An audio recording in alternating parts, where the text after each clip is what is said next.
son poétique, je l'ai vu. Il a plus monté la voix du coup vécu qu'il a battu. J'avais plus l'intention de les tuer. Un accident. Je suis allé dans la pièce cachée derrière la remise. Pour me recueillir, c'est là où se cachait. On est dans la notion de répondre de ses actes. C'est de les assumer, c'est de s'en reconnaître l'auteur de ces actes, et la responsabilité retrouve également une dimension morale. On peut tout de suite la complexité avec les enjeux d'innovation dont on en parlait à l'instant. La responsabilité, ça peut être une dimension morale, c'est très simple, c'est Robert qui le dit de cette manière, obligation morale de réparer les feux, de remplir un devoir, d'assumer les actes, les conséquences de ces actes. Deux problématiques émergent avec ça. La première problématique qui arrive est celle d'imputation. Si l'on peut considérer qu'il y a responsabilité, dès lors, je suis libre d'innover et de choisir l'existence de mes initiatives. La question est dans quelle mesure peut-on véritablement me l'imputer? S'il est démontré d'une part, par exemple, que je n'avais pas pleine possession de mes moyens au moment des décisions. Et on le voit tous les jours, ça peut être tout simplement une pression actionnariale que l'on peut avoir.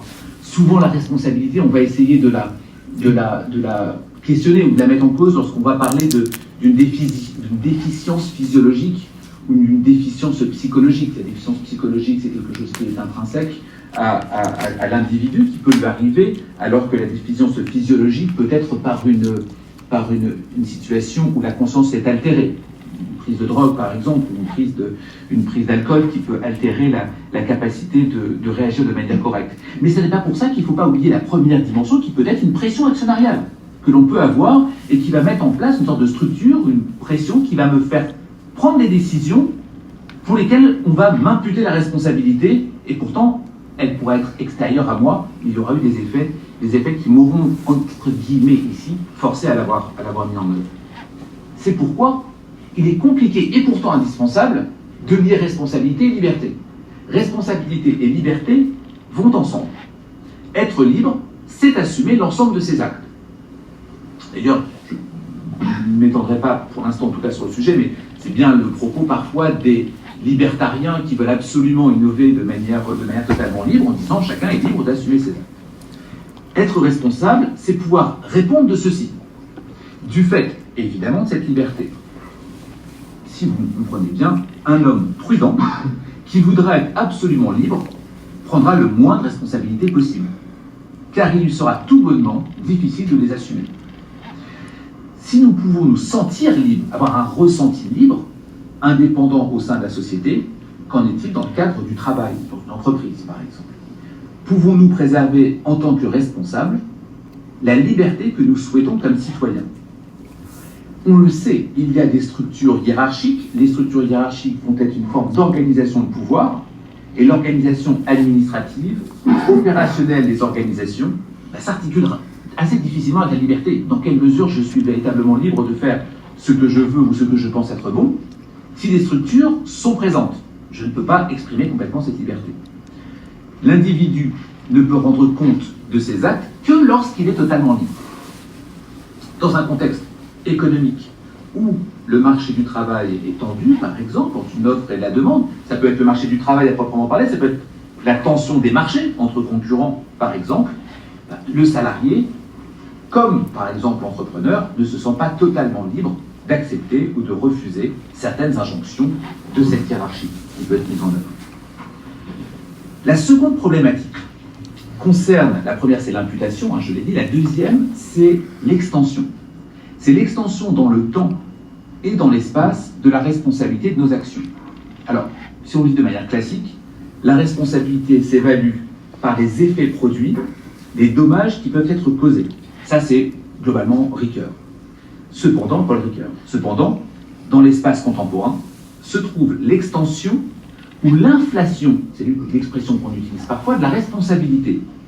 Ce qui pourrait être causé à long, voire très long terme. Il y a une sorte de demande de l'extension du pouvoir de l'homme. Or, il est limité, comme on l'a mentionné juste avant.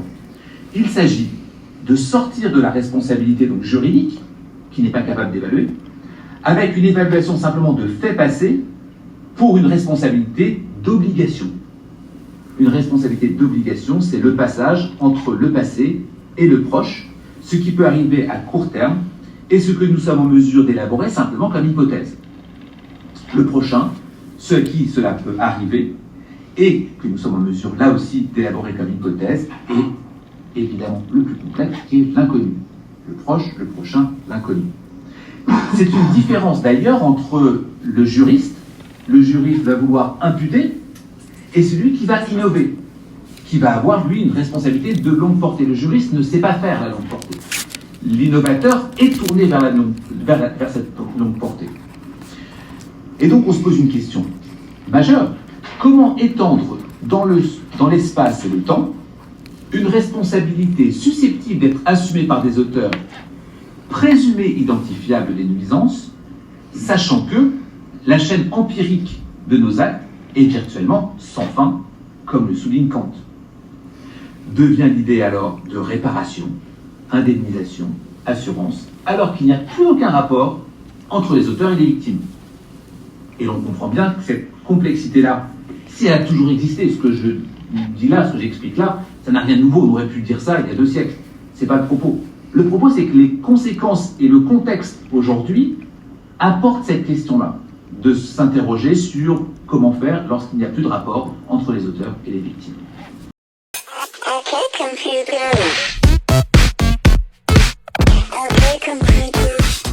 Okay, computer.